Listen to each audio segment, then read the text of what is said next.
This week on Penguin Audio Book Break's Spooky Halloween series, listen in as Count Dracula welcomes a guest to Transylvania.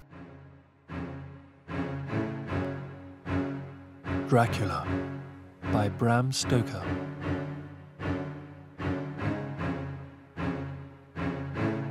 Read by Richard E. Grant.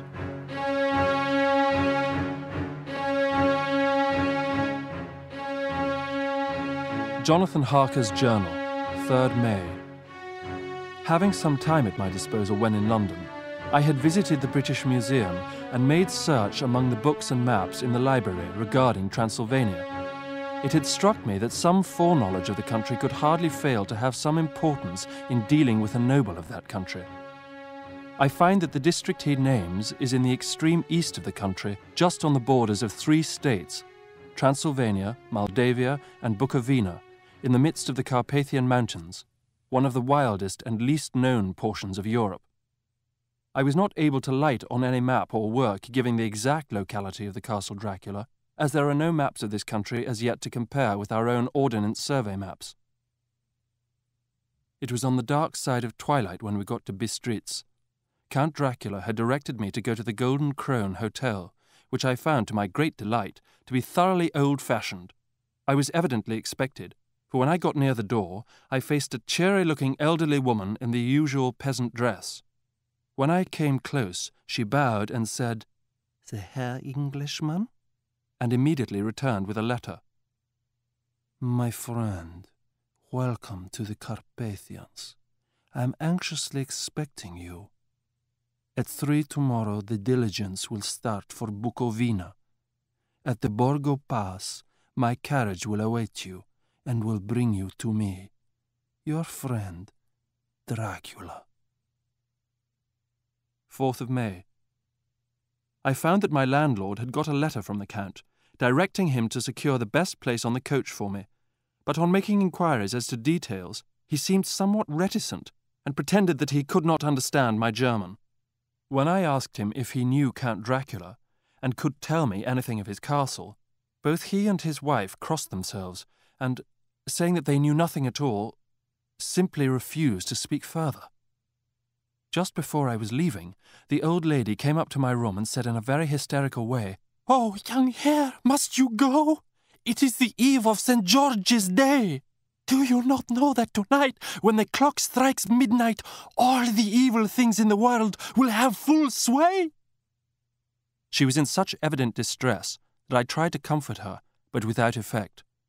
Finally, she dried her eyes, and taking a crucifix from her neck, offered it to me. She saw, I suppose, the doubt in my face, for she put the rosary round my neck and said, "For your mother's sake," and went out of the room. 5th of May. When we started, the crowd round the inn door, which had by this time swelled to a considerable size, all made the sign of the cross and pointed 2 fingers towards me. With some difficulty, I got a fellow passenger to tell me what they meant. He would not answer at first, but on learning that I was English, he explained that it was a charm or guard against the evil eye. Then our driver, whose wide linen drawers covered the whole front of the box seat, cracked his big whip over his 4 small horses, which ran abreast, and we set off on our journey. The road was rugged, but still we seemed to fly over it with a feverish haste. As the evening fell, it began to get very cold, and the dark fir stood out here and there against the background of late-lying snow. Sometimes the hills were so steep that despite our driver's haste, the horses could only go slowly. I wished to get down and walk up them, as we do at home, but the driver would not hear of it. "No, no," he said. "You must not walk here. The dogs are too fierce." And then he added, with what he evidently meant for grim pleasantry, "And you may have enough of such matters before you go to sleep." When it grew dark, there seemed to be some excitement amongst the passengers, and they kept speaking to him, one after the other, as though urging him to further speed. He lashed the horses unmercifully with his long whip, and with wild cries of encouragement urged them on to further exertions. At last we saw before us the pass opening out on the eastern side. There were dark rolling clouds overhead, and in the air the heavy oppressive sense of thunder. I was now myself looking out for the conveyance which was to take me to the Count. We could see the sandy road lying white before us, but there was on it no sign of a vehicle. The passengers drew back with a sigh of gladness, which seemed to mock my own disappointment. I was already thinking what I had best do, when the driver, looking at his watch, said to the others something which I could hardly hear, it was spoken so quietly and in so low a tone. I thought it was "an hour less than the time." Then turning to me, he said in German, worse than my own, "There is no carriage here. The heir is not expected after all." Whilst he was speaking, the horses began to neigh and snort and plunge wildly, so that the driver had to hold them up. Then, amongst a chorus of screams from the peasants and a universal crossing of themselves, a calèche with 4 horses drove up behind us, overtook us, and drew up beside the coach. They were driven by a tall man with a long brown beard and a great black hat, which seemed to hide his face from us. I could only see the gleam of a pair of very bright eyes, which seemed red in the lamplight as he turned to us. "Give me the heir's luggage," said the driver, and with exceeding alacrity my bags were handed out and put in the calèche. "The night is chill, mein Herr, and my master the Count bade me take all care of you." I felt a little strange and not a little frightened. I think had there been any alternative I should have taken it instead of prosecuting that unknown night journey. By and by, as I was curious to know how time was passing, I struck a match, and by its flame looked at my watch. It was within a few minutes of midnight. A dog began to howl somewhere in a farmhouse far down the road, a long, agonized wailing as if from fear.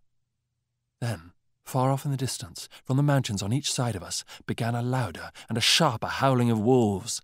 It grew colder still, and fine powdery snow began to fall.